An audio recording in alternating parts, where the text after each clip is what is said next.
আমি রাসূলের মুখে শুনেছি কিয়ামতের দিন আল্লাহ রাব্বুল আলামিন সর্বপ্রথম তার বান্দার কাছে প্রশ্ন করবেন, বান্দা নামাজ আদায় করেছিলি কিনা।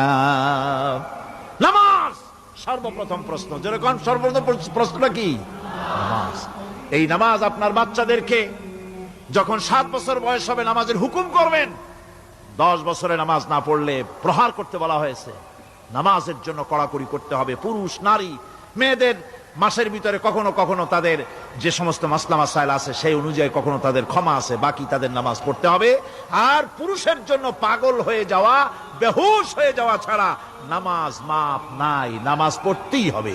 এই যে নামাজ না হলে ঈমান থাকবে না, ঈমান নষ্ট হবে, কিয়ামতে জাহান্নামে যাওয়া লাগবে। এসব কথা শোনার পর আমরা কি ওয়াদা করতে পারি যে আমরা মালাকুল মউত যতক্ষণ পর্যন্ত আমাদের মাথার কাছে না আসবে